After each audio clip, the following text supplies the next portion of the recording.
দেখো আজকের 10 হইল গিয়া জুমলায়ে ইনশাইয়া কিভাবে আমরা চিনব।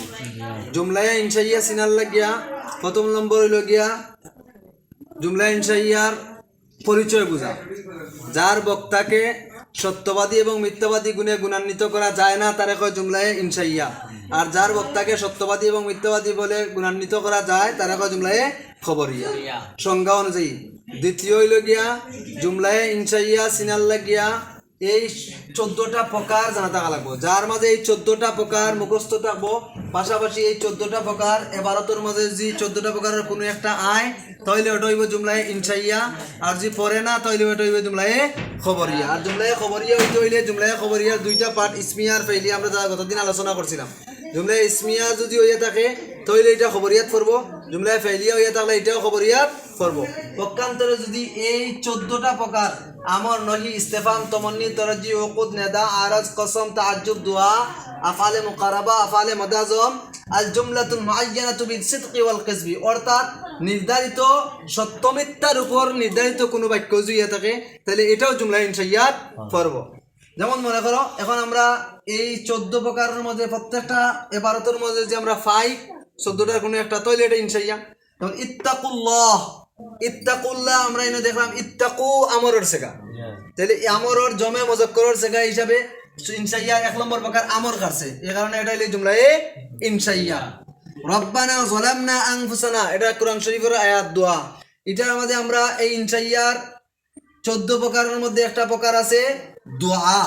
এই দোয়াটা যেটা আছে 11 নম্বর প্রকার দোয়া, এটা রব্বানা যালামনা দোয়া হইছে, যার কারণে এটা জুমলায়ে ইনশাইয়া।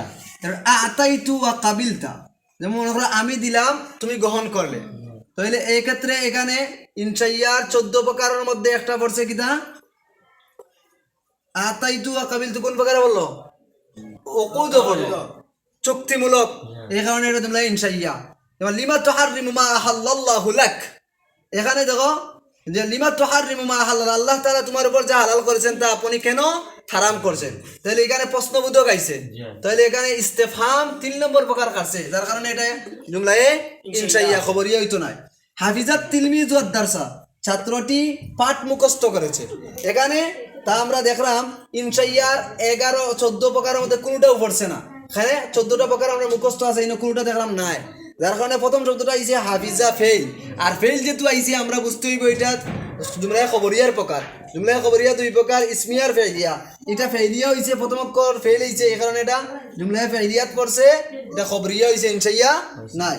ঠিক তো তুমি মা আহসানা হাদান নাহু আল্লাযী নাহাউতা, এটা আমরা দেখলাম যে জুমলায়ে ইনশাইয়াত পড়ে গেছে, এখানে প্রথমে আইলে ফাইলে তাআজ্জুব আইছে, আর ফাইলে তাআজ্জুব ইনশার প্রকার, এই কারণে জুমলা ইনশাইয়া। ঠিক তো নাসারতুল মুজাহিদা বিল মাল, আমি মুজাহিদকে সাহায্য করেছি মাল দ্বারা, এনো দেখলাম আমরা ইনশাইয়ার 14 প্রকারের কোনো প্রকার পড়ছে না, পড়ছে আইয়া ফেইল প্রথমে, আর ফেইলটা হলো জুমলায়ে খবরিয়ার প্রকার, এই কারণে এটা জুমলায়ে খবরিয়া ইনশাইয়া নাই। তাহলে সোজা কথা হইলে কি জুমলায়ে ইনশাইয়া চিনতে হইলে 14টা প্রকার মুখস্থ করার পরে প্রত্যেকটা ইবারতের মধ্যে প্রথম শব্দটারে আমরা দেখমু ইনশাইয়ার 14 প্রকারের কোনো প্রকারে পড়ছে নি, যদি পড়িয়া থাকে তাহলে এটা জুমলায়ে ইনশাইয়া, আর যদি 14 প্রকারের কোনো প্রকার না পড়িয়া থাকে তাহলে এটা যাইব কি জুমলায়ে খবরিয়াত। খবরিয়াতে আমরা দেখমু ইসিম যদি প্রথমে হয় তাহলে ইসমিয়া, ফেইল হইলে ফেইলিয়া, তাহলে ইসমিয়ার ফেইলিয়ার ক্ষেত্রে এটা খবরিয়াত পড়বো, আর এছাড়া 14 প্রকারের ভিতরে বলে ইনশাইয়াত পড়বো। বুঝছো?